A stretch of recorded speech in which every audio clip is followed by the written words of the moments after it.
আরিফুল ইসলামের জন্ম হয়েছিল এক দরিদ্র পরিবারে। তার বাবা ছিলেন একজন দিনমজুর এবং মা একজন গৃহিণী। ছোটবেলা থেকেই আরিফুলের জীবনে অনেক কষ্ট ছিল। পরিবারে টাকার অভাবে ঠিকমতো পড়াশোনা করতে পারেনি। তারপরও তার মধ্যে ছিল অদম্য ইচ্ছাশক্তি। ক্লাস 7-এ পড়ার সময় থেকেই আরিফুলের পড়াশোনার প্রতি ভালোবাসা ছিল। তিনি স্বপ্ন দেখতেন বড় হয়ে একজন শিক্ষক হবেন এবং দরিদ্র শিশুদের পড়াশোনায় সহায়তা করবেন।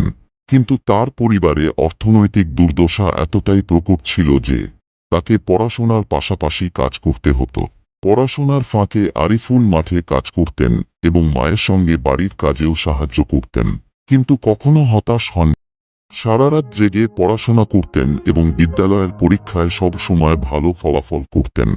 মাধ্যমিক পরীক্ষা পাশ করার পর আরিফুল কুষ্টিয়া সরকারি কলেজে ভর্তি হন।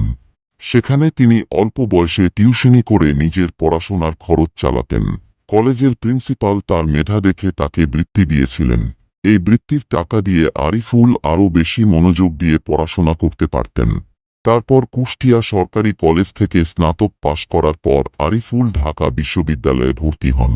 সেখানে তিনি ইংরেজি সাহিত্যে অনার্স করেন। ঢাকা বিশ্ববিদ্যালয়ে পড়াশোনা করতে গিয়ে অনেক চ্যালেঞ্জের মুখোমুখি হতে হয়েছিল তাকে। কিন্তু তার অদম্য ইচ্ছাশক্তি এবং অধ্যবসায় তাকে সব চ্যালেঞ্জ মোকাবিলা করতে সাহায্য করেছিল। বিশ্ববিদ্যালয় থেকে পাশ করার পর আরিফুল একটি বেসরকারি কলেজে শিক্ষক হিসেবে যোগ দেন। পাশাপাশি তিনি গ্রামের দরিদ্র শিশুদের বিনামূল্যে পড়াতেন। তার উদ্যোগে গ্রামের অনেক দরিদ্র শিশুরা লেখাপড়ার সুযোগ পেয়েছিল এবং তাদের জীবনে পরিবর্তন এসেছিল। আরিফুলের এই সংগ্রামী জীবনের কাহিনী আমাদের শিখিয়ে দেয় যে সত্যিকার ইচ্ছাশক্তি এবং অধ্যবসায় থাকলে কোনো কষ্টই আমাদের লক্ষ্যে পৌঁছাতে বাধা দিতে পারে না। জীবন যতই কঠিন হোক না কেন, সাহস আর ধৈর্য ধরে রাখলে সফলতা আসবেই। এখন আরিফুল ইসলাম শুধু একজন শিক্ষক নয়, তিনি একজন সমাজসেবীও। তার প্রচেষ্টায় গ্রামের অনেক দরিদ্র শিশু লেখাপড়ার সুযোগ পাচ্ছে এবং তাদের জীবন বদলে যাচ্ছে। আরিফুলের এই কাহিনী সত্যিই প্রেরণাদায়ক এবং আমাদের সকলকে জীবনে সাহস ও ধৈর্য ধরে রাখতে অনুপ্রাণিত করে।